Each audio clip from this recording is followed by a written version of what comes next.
Bueno, muy buenas noches. Bienvenidos nuevamente al Foro Stoa. En esta ocasión ya contamos con la presencia de ambos ponentes, María del Carmen Londoño y Bernardo Bustamante, que nos ofrecieron unas palabras, unas reflexiones, unas meditaciones que de alguna manera encarnan muy bien el espíritu del Stoa. Aquí en calidad de moderador, mi persona, Jorge Giraldo, voy a tratar de entablar un puente entre ambos y precisamente quisiera hacerlo a partir de la noción misma del Stoa, del pórtico o del umbral. Quisiera quedarme un poco con esta idea del umbral para tratar de tejer justamente un puente al mismo tiempo un poco inconmensurable entre ambas ponencias. Por parte de María del Carmen, tuvimos unas palabras meditadas acerca de los dispositivos que aprovechan la peste como pretexto de justificación de unas relaciones de poder, de unos mecanismos de control, de unos dispositivos de control que atraviesan desde el mundo político hasta las instituciones religiosas, las instituciones educativas y por supuesto también económicas. Y por parte de Bernardo, tuvimos una conferencia que nos pone en el otro lado de la racionalidad. Si bien por un lado se dibujaba una racionalidad que hacía parte del dispositivo y que lo quería explicar, por el otro lado, Bernardo nos trae una reivindicación de un Foucault que a través de esta exploración de las figuras retóricas, perdón, literarias, pictóricas y arquitectónicas, nos quiere mostrar justamente cómo hay que seguir sobrepujando la racionalidad, o más bien cómo nuestra racionalidad se encuentra ya sobrepujada por otras manifestaciones que no logra comprender. Entonces tenemos aquí unos paralelos que se juegan hacia ambos lados del umbral, que quisiera aprovechar como estas figuras para devolverles la palabra a través de unas preguntas. Algunas se las comparto yo y otras del público, si el público se anima a ser también otro interlocutor de este espacio. Entonces, teniendo por un lado, por ejemplo, con María del Carmen, que estos dispositivos de control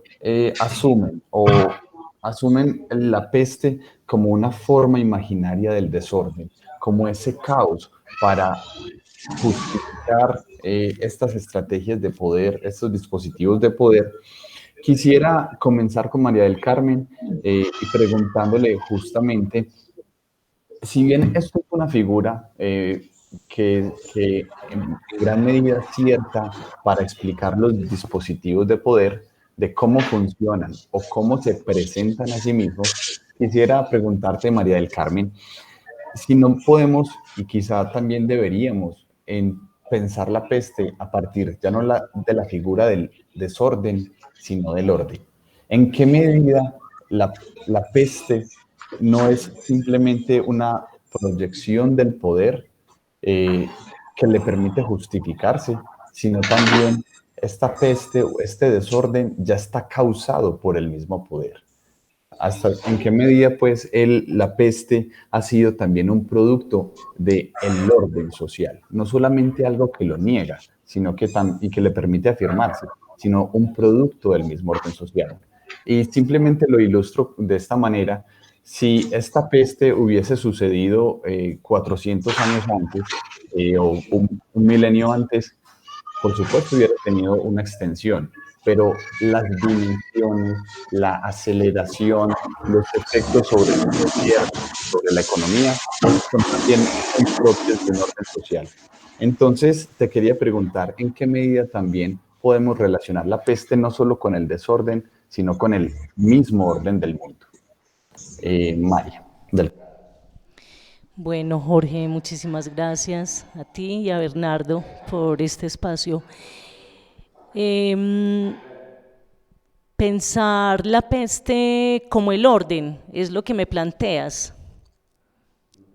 Bueno, em, habría que pensar el orden de qué tipo y a quién le sirve el orden, ¿cierto? Pienso yo. porque si bien es cierto, de alguna manera uno podría pensar que el orden es necesario en una sociedad, también es cierto que los mecanismos de control de alguna manera se imponen cada vez más a través de este tipo de circunstancias.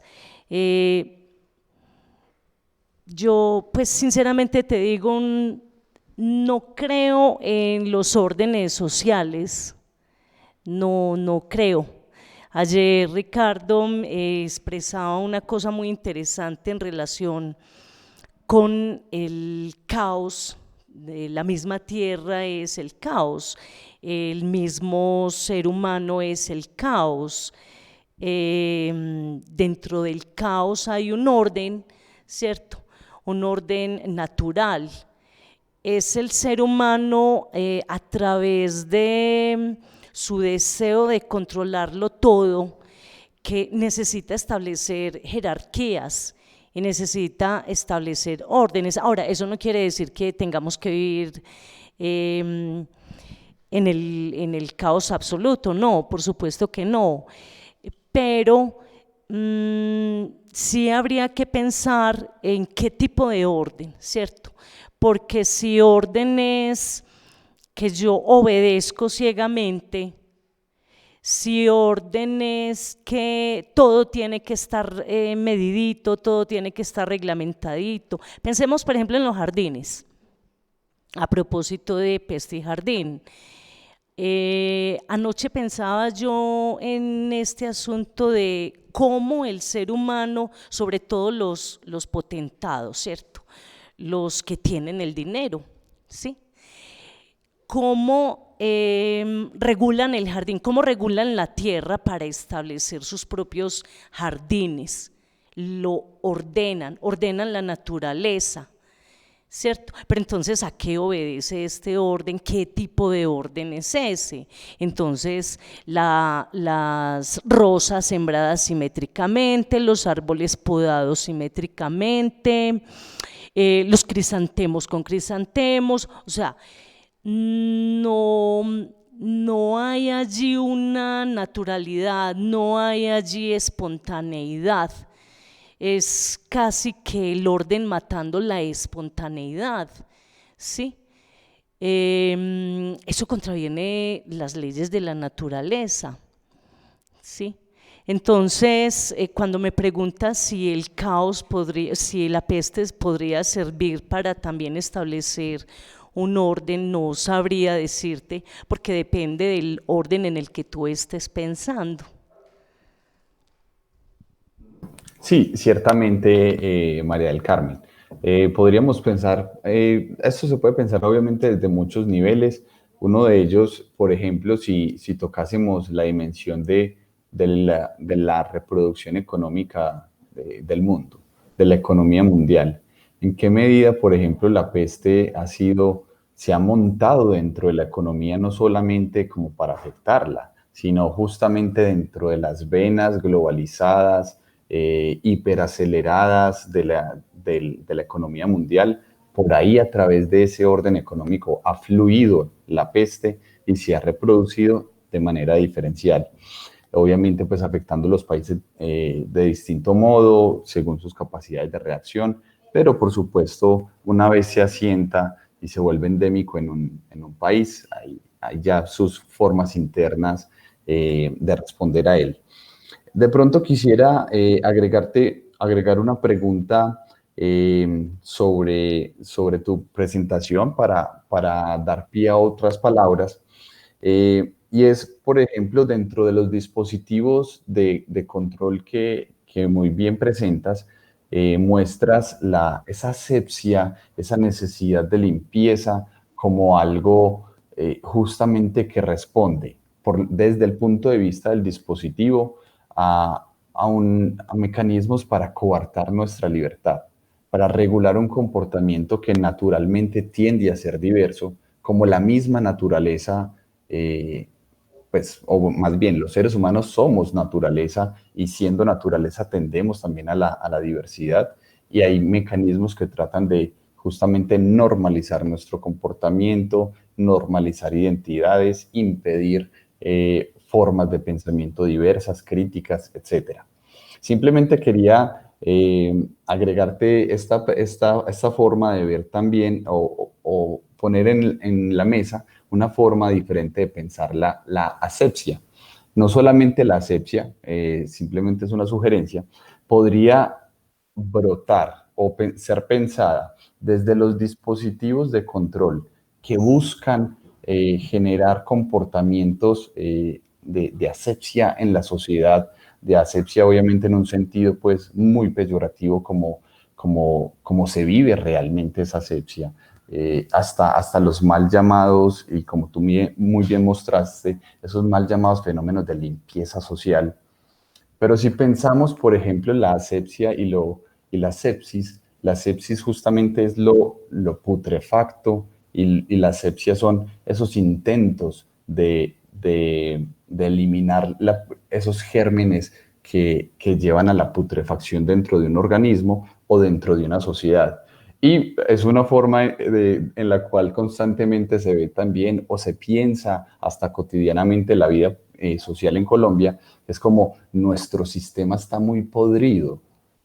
Hay una putrefacción dentro de la sociedad, dentro de nuestra sociedad.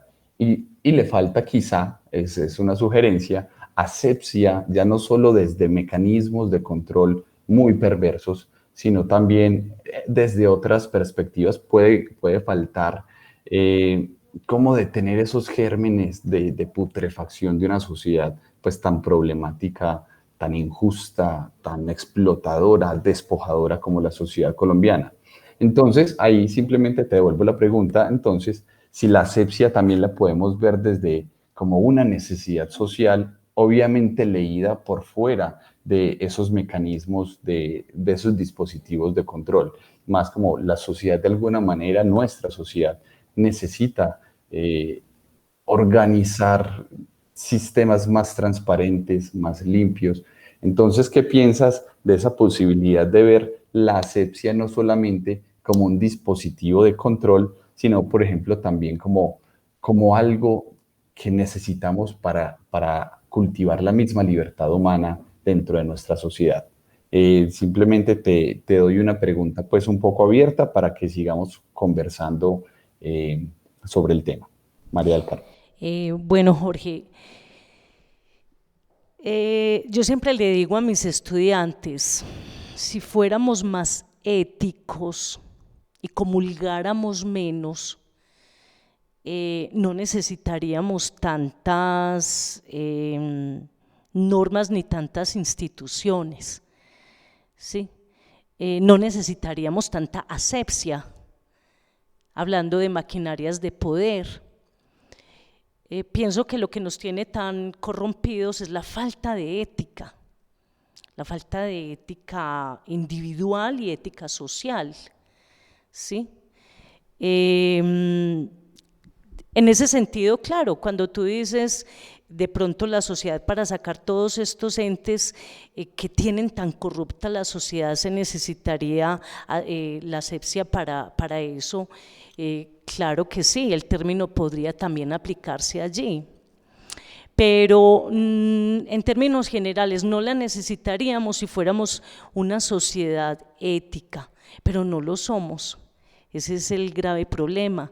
Y la asepsia, desafortunadamente, y cada vez las corrientes políticas derechistas que se han ido otra vez apoderando de la tierra, nos demuestran un poco más que cada vez tendemos a ser menos éticos, cada vez hay más deseo de enriquecerse, de manejar el mundo. Es que ¿quiénes manejan el mundo? 5 o 6, los que tienen todo el poder.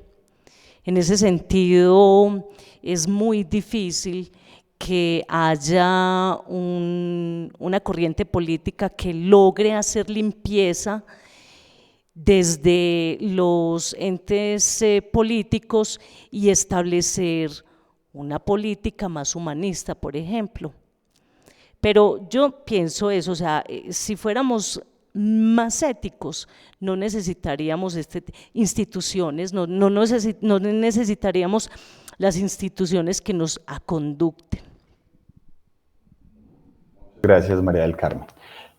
Bueno, voy ahora con Bernardo. Bernardo, entonces, tu ponencia y las palabras que nos quisiste compartir están más un poco del lado de problematizar las formas de representación que tenemos de la realidad, siendo la realidad ya misma una representación o un espejo que tenemos.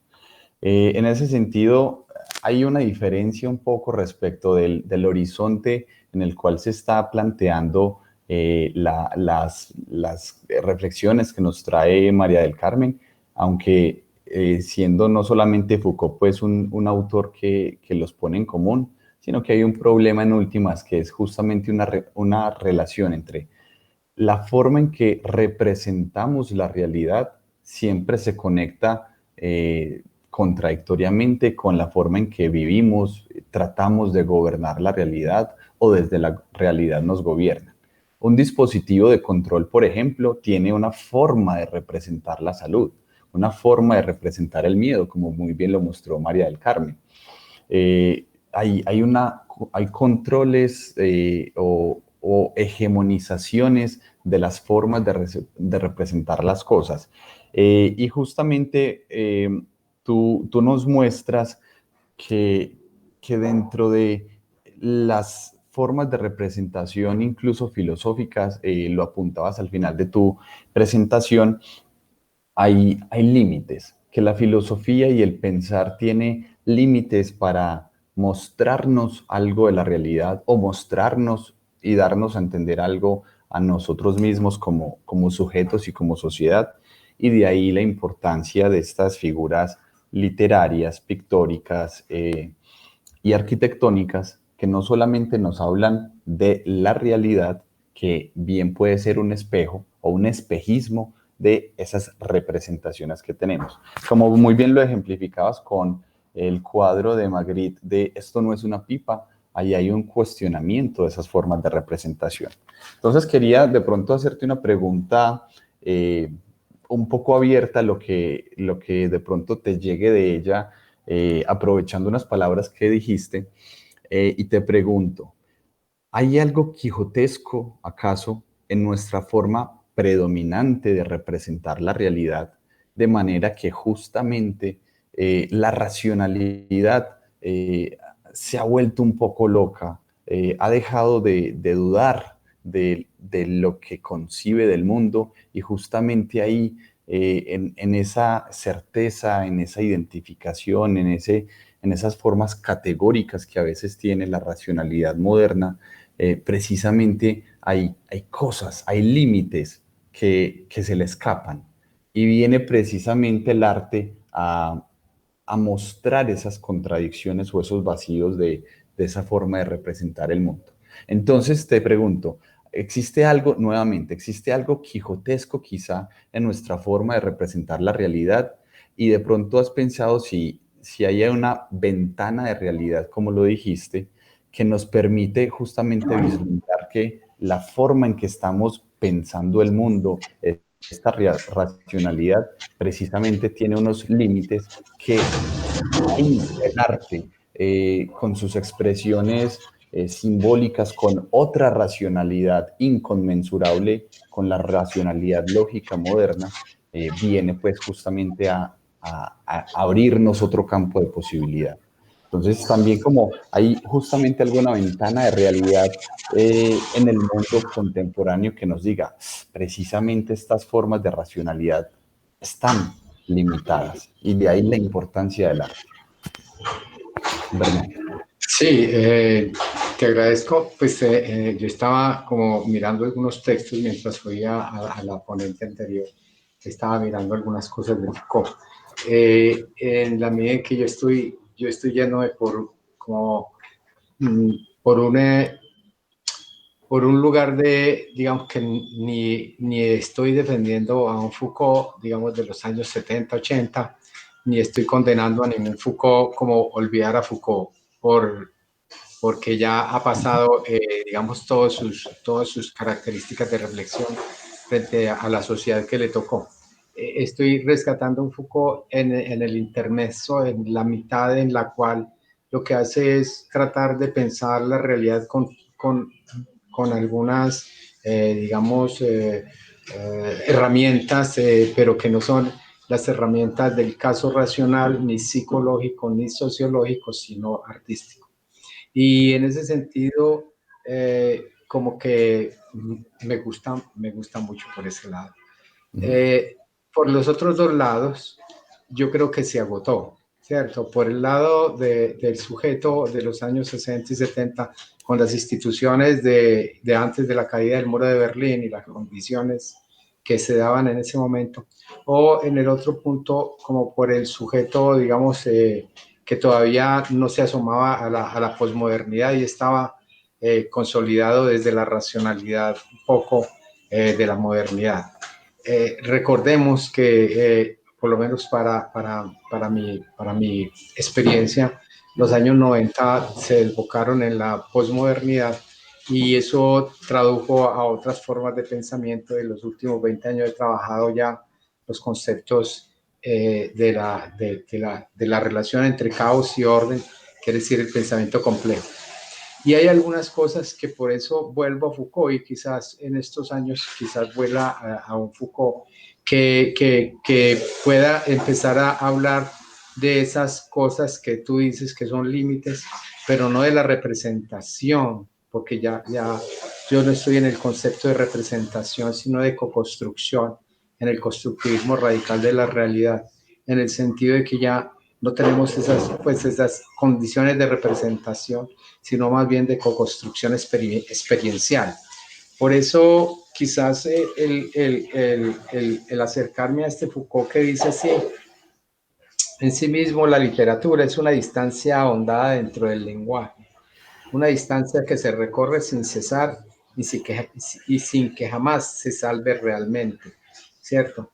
La distancia que se recorre dentro del lenguaje es quizás el problema de no dejarnos atrapar ni en las lógicas binarias o tradicionales de la racionalidad occidental moderna, heredada desde los griegos, ni tampoco en una confusión nihilista de la posmodernidad, ¿cierto? Sino en pensar ahí un estado de las cosas que nos permitirá entonces como estar de otra manera en el mundo, ¿cierto? Porque la racionalidad, desde el punto de vista de la representación, ya ha logrado establecer, digamos, digamos como ¿cómo podríamos llamarlo así? El panóptico total, ¿cierto? El panóptico total es que, como hablábamos ahora un poco con Ricardo, yo estoy microdateado, ¿cierto? Hay un aparato externo que yo no manejo, que ni siquiera maneja el presidente de este país, sino un aparato externo, ¿cierto? Una serie de algoritmos que me tienen microdateado. Incluso cuando yo empiezo a escribir en este aparato que dice WhatsApp, entonces empiezo a escribir una palabra y ya me sugiere tres, ¿cierto? Es decir, me tiene tan microdateado que me sugiere lo que yo voy a escribir con la palabra que yo no quiero. Y cuando yo pongo una palabra rara, incluso a veces me la cambia y hace un texto que yo no quería y es muy interesante porque me suplanta en la escritura y quizás me vaya a suplantar en muchas otras cosas que no sabemos, pero me suplanta en la escritura. Pongo una palabra mala y él me la quiere corregir y a mí no me importa la palabra mala y él me la corrige, pues ni siquiera me la quiere, me la corrige o me pone otra palabra. Ese sentido de la microvigilancia me parece que ya es la racionalidad representativa a su máxima expresión, ¿cierto? Y en ese sentido ya como que ya ahí está, se instaló La salida entonces es como pensar la realidad desde otros puntos de vista, ¿cierto? Cómo consolidar la realidad, no desde el punto de vista de lo que está sucediendo, porque lo que está sucediendo está en este momento dateado con anterioridad. Viendo algunas conferencias de geopolítica de los militares españoles que las lanzan, porque ellos saben por qué las lanzan. Ellos lanzan una serie de conferencias que están haciendo en el 2018 los militares españoles, porque pues, los españoles no están ni muy al lado de Europa, ni nada al lado de Estados Unidos, ellos están solos, ¿cierto? Porque pues y entonces lanzan esta serie de conferencias sobre geopolítica y esa serie de conferencias de geopolítica ya nos muestra que lo que se venía a instalar era una realidad otra, ¿cierto? La realidad otra acabó siendo la peste, ¿cierto? Por eso digo, la peste no es la irracionalidad ni el caos, sino es el orden para que se vuelva a surgir un orden detrás de ese desorden, ¿cierto? Se introduce un desorden en el sistema para reelaborar, como para darle un estartazo nuevo, ¿cierto? Y lo que estamos mirando es el estartazo cuarta revolución industrial, ¿cierto? En la cuarta revolución industrial, dentro de unos 10 años van a decir, una peste ocurrió, pero realmente lo que estaba ocurriendo era, pues, por eso esto es literatura, ¿cierto? Lo mío todavía es literatura. Lo que estaba ocurriendo en ese tiempo, en el 2020, lo que era la reorganización de las fuerzas económicas y geopolíticas del globo, ¿cierto? Porque la peste pasará, pero la reorganización económica que se está dando no pasará. Esa es la que se va a instaurar.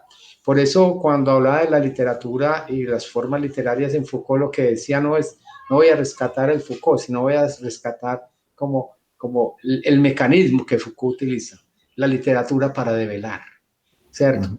El Quijote para decirnos que en el Quijote existía el loco, ¿cierto? Sí, pero también existía el que se chocaba con la realidad, ¿cierto?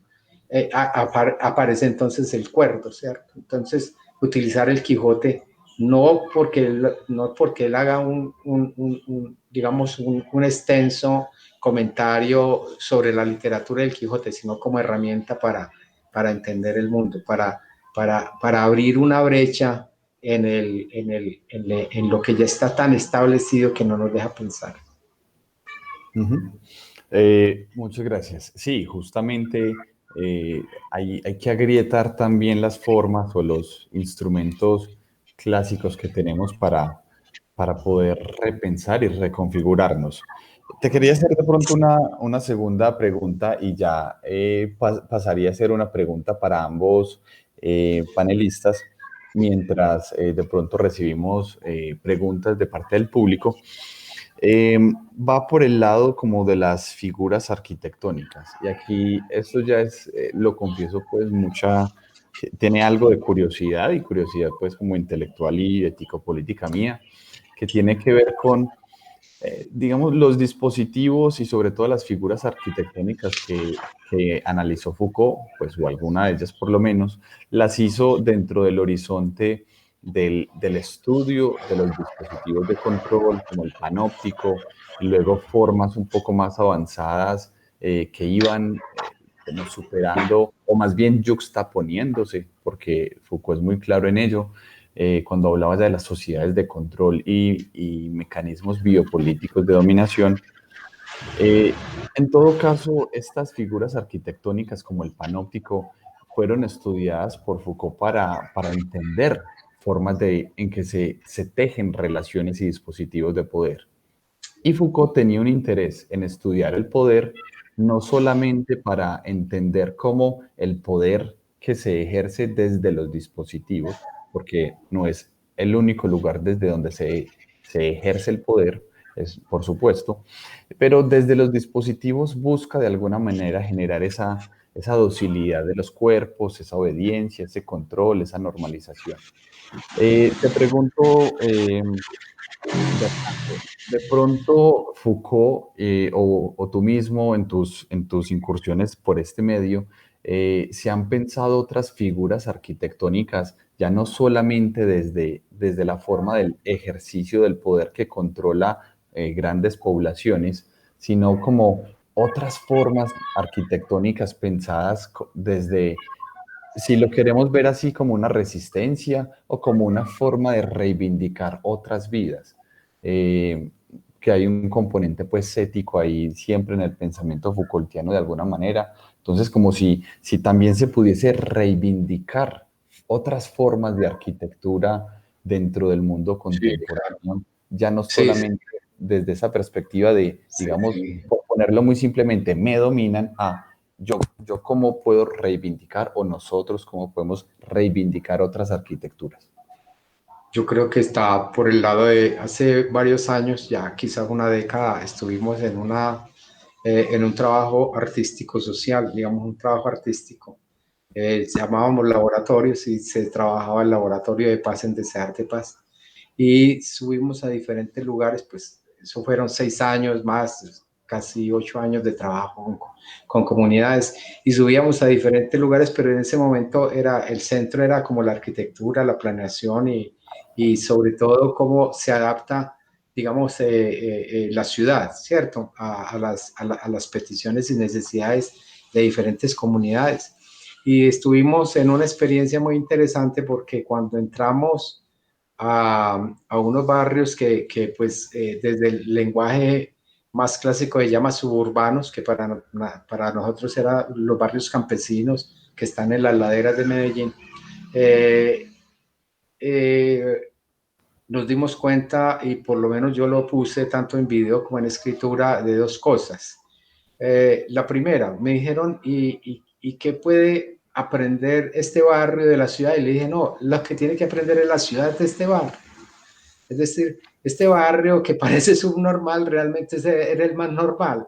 Estaba puesto en la geografía, no implantaba primero una máquina para arrasar todo, sino que las casas se adaptaban a las formas topológicas, a las formas de la montaña, y los caminos se adaptaban a las diferentes pendientes, ¿cierto?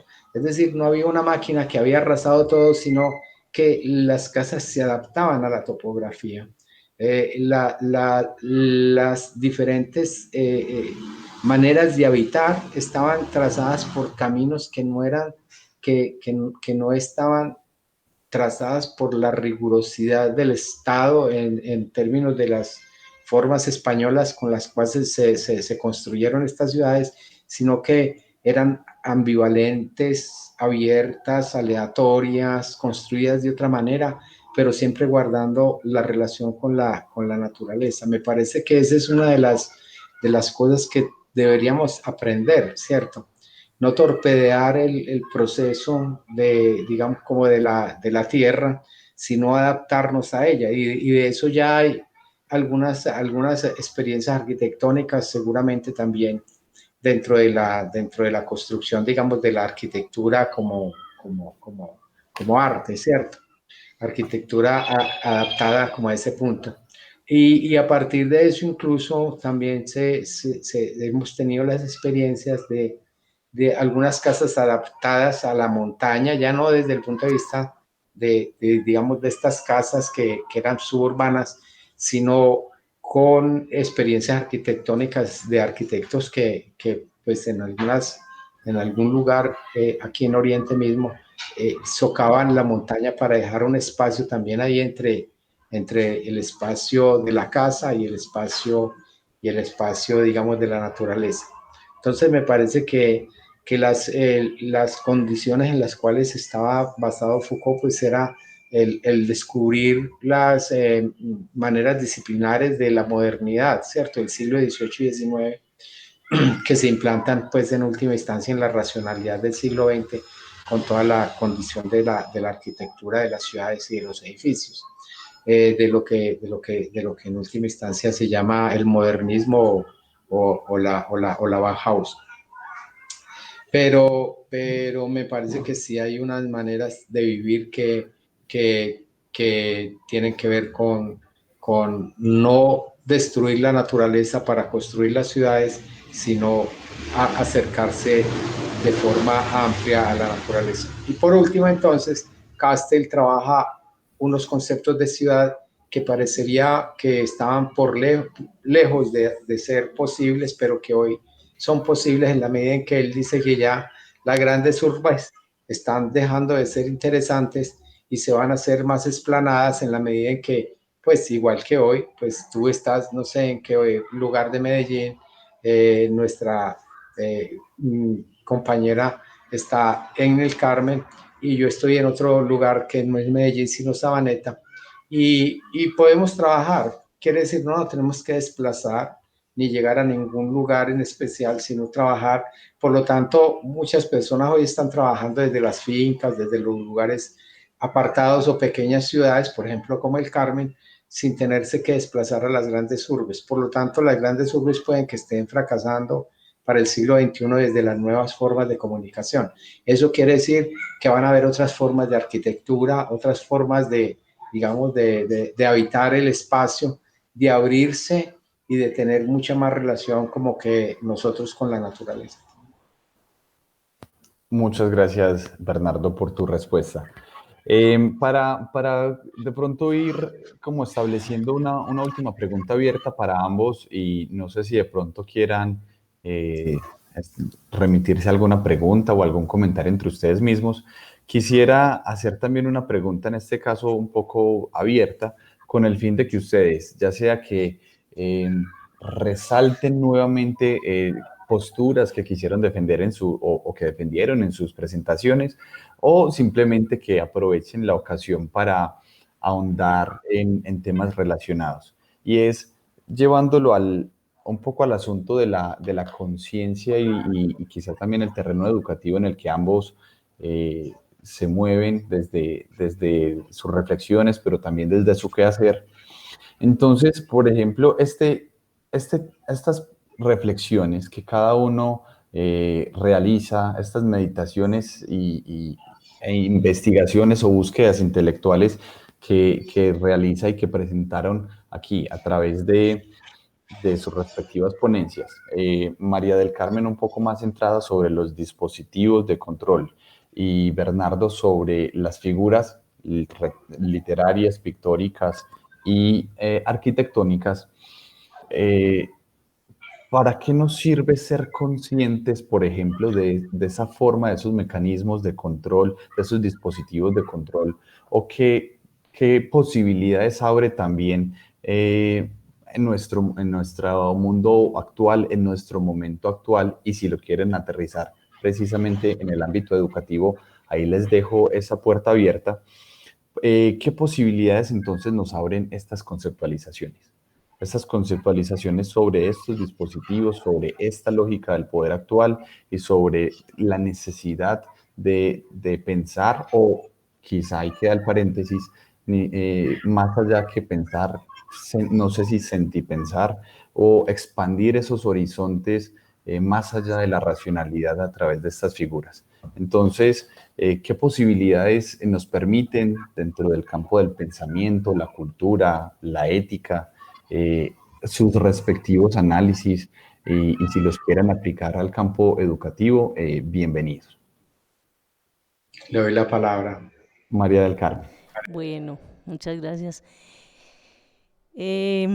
Bueno, no, yo quería rescatar de lo que el señor Bernardo estaba hablando de la literatura, del loco, que me recuerda mucho a lo que trabajábamos en el pregrado cuando leíamos el Quijote, no pues no bajo el análisis que hace Michel Foucault, sino cómo el loco está presente para decir aquello que las personas, entre comillas, normales, porque yo dudo mucho de la normalidad, se atreven a decir. Son los que develan, porque no les importa qué les pueda pasar, precisamente porque están locos, ¿cierto? Obviamente cabría de dudar de si es una locura de verdad. Y la literatura toca precisamente esos puntos que la gente del común no se atreve a tocar. Por eso es tan interesante la literatura. Además del goce estético, por supuesto. Cuando yo leo literatura con mis estudiantes, aparte de soslayarnos en la estética que supone la novela, el cuento, la poesía. Sin embargo, a mí no me gusta hacer análisis esquemáticos ni estructuralistas, pues yo personalmente no los hago. Pero sí hacemos un rastreo muy interesante de lo que está pasando, de lo que hay allí, de lo que se plantea, de aquello que hay debajo, por debajo de cuerda de la trama, ¿cierto? Porque como se dice popularmente, o sea, todo lo que la literatura es la mentira más bien contada y es la que más verosimilitud tiene. Todo lo que pasa allí, todos sus personajes puede que sean falsos, pero realmente los problemas que aborda, cómo toca al ser humano, cómo lo amasa para crear unos personajes que donde se pone allí la voz de todo lo que sucede, eso sí es cierto, ¿sí? Entonces, ese punto pues me parecía como muy interesante. En relación con lo que tú planteas de cómo nuestras reflexiones ayudan o pueden estar inscritas en esta labor educativa, lo único que se me viene es como definitivamente nosotros los docentes tenemos una labor fundamental y es ayudarle a nuestros chicos y chicas a desaprender. Y por supuesto nosotros debemos desaprender, ayudarlos, guiarlos a que duden de todo, todo, a que cuestionen todo, a que se pregunten, a que no traguen entero, jamás. Esa es como mi consigna y por eso en la ponencia había tantas preguntas y siempre habrá muchas preguntas, porque siento desde lo más hondo de mi ser que estoy en un momento histórico, inscrita en un momento histórico que me tocó vivir, que es tanto el boom de la información, hay tantos datos, tantos cookies en relación con la tecnología que nos están dateando, que nos están robando, que la realidad casi que se vuelve líquida, ¿cierto? Entonces lo único que nos queda es preguntarnos a nosotros por el aquí y el ahora, y mirar y vivir con una mirada crítica el mundo que nos está tocando.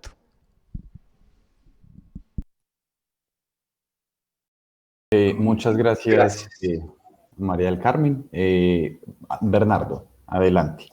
Bueno, primero, qué bueno conocerte, María del Carmen, qué bueno compartir contigo, como por lo menos una charla virtual, después compartiremos las cervezas o los vinos, los tintos y una caminada, seguramente.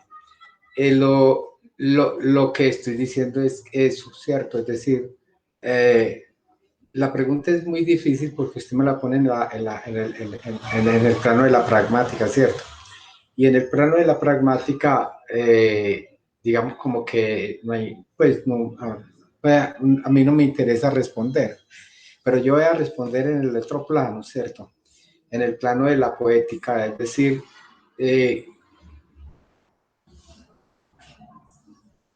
el alimentar la múltiple experiencia de la vida. Y es quizás ahí donde aparece, pero eso no es necesario, ¿cierto? Eso no es necesario, pues para la pragmática eso no es necesario. Y tampoco estoy pues en contra de la pragmática, porque pues yo trabajo y le digo a mis estudiantes, eso al fin de mes tiene que sonar pues la registradora, porque entonces con qué vamos a pagar pues las cosas, ¿cierto?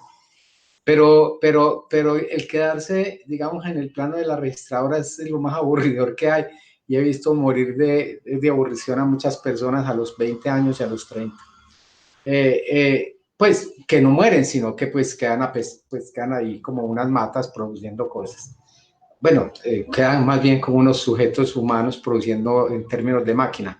Entonces, ¿qué es lo por qué estamos en la Facultad de Artes? ¿Yo qué hago en una Facultad de Artes? Es animar a la producción de la multiplicidad de la experiencia. Eso es animar a la producción de la multiplicidad de la experiencia, a que mi misma persona tenga experiencias novedosas y experiencias ricas en el sentido de que la vida se multiplique para hacer de alguna manera divertido lo que es tan aburridor que es estar en una sociedad de la producción. Eso es muy aburrido.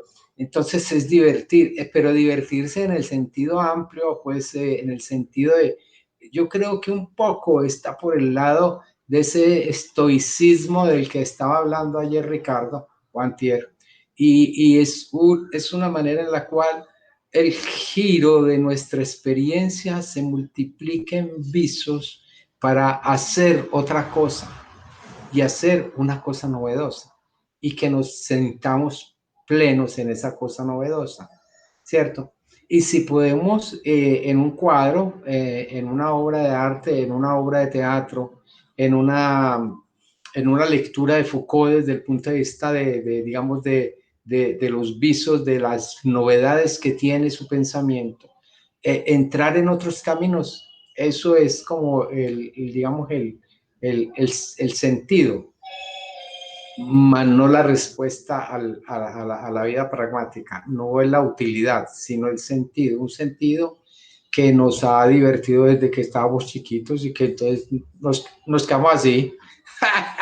Sí, quedamos así. Sí. Bueno, Bernardo, también muchas gracias nuevamente. Quisiera recoger de pronto un poco el espíritu de las últimas respuestas y también como compartir una muy breve reflexión también propia sobre el tema que nos convoca el foro. Gracias también a la invitación de Ricardo y de Paula, especialmente, que es precisamente quizá una de las formas de, de pensar el contagio, o más bien hay que deshegemonizar también esa palabra contagio que no solamente puede y debe tener una acepción negativa, sino que precisamente dentro del espacio del jardín que se simboliza de muchas maneras, en encuentros como este, justamente donde se cultiva la palabra, se cultiva los intercambios con los demás. Estos intercambios dentro de este jardín, una vez pasamos el umbral de la vida loca en que vivimos constantemente y nos damos justamente un tiempo para cultivar otras cosas, en espacios así aflora el acercamiento con experiencias diferentes, visiones diferentes que nos incitan a adoptar diferentes perspectivas, pero también un planteamiento y una postura crítica ante la realidad, ante nuestras formas de pensar y ante nuestras formas de vivir en el mundo. Entonces, como reivindico igual con ustedes esa importancia de trabajar en pos de ese cultivo de uno mismo y del otro de una manera diversa, donde la experiencia justamente se haga mucho más multidimensional en esta realidad que nos apresa y nos limita, y propugnando siempre por una ética autónoma, una ética del respeto al otro y una ética autónoma basada siempre en la búsqueda, en el preguntar, en el dudar de las cosas, pero sobre todo nunca dejar de apagar el motor de la búsqueda que, como otro gran filósofo legó eternamente para nosotros y para la humanidad, que fue Sócrates, ahí nos quedó. Nos queda más que la verdad, es la búsqueda incansable de la verdad a partir de el cultivo de uno mismo, el cultivo de la relación con los demás y de nuestra relación con el mundo. Le agradecemos enormemente a los panelistas María del Carmen Londoño y Bernardo Bustamante por su presencia en el 15º Foro de Filosofía Estoa, La peste y el jardín, modos de pensar el contagio, e invitamos a todos los televidentes a que nos acompañen el día de mañana, viernes 6 de noviembre, en la jornada que tendremos y que comenzará a las 3 de la tarde con una conferencia de David Alejandro Zuluaga acerca, o titulada más bien, Desde la extrañeza de una realidad pandémica, una vuelta a la imposibilidad del existencialismo. A las 4 de la tarde nos acompañará Alejandro Arcila con su presentación sobre una cosmología del cuidado, conversación entre Emily Dickinson y Pierre Hadot, seguida de la conversación entre ambos panelistas y mediada a través de la palabra de Jorge Gómez. Y cerrando las conferencias del día de mañana, tendremos a las 6 de la tarde una presentación de César Vadillo titulada Un actor pandémico en el jardín como arte, seguida de la ponencia de Víctor Fiorino, Posibilidades futuras, la belleza y la peste, y que será rematada a través de la amable e inquietante y penetrante palabra siempre de Ricardo Ospina, que estará moderando esta conversación con los panelistas. Les agradecemos a todos su participación, la asistencia, el acompañarnos en este foro de filosofía. Nuevamente les reiteramos el agradecimiento a Bernardo y a María del Carmen, y les deseamos a todos una muy feliz noche. Muchas gracias para todos. Gracias a ustedes. Hasta luego, María del Carmen. Mil gracias. Gracias. Chao.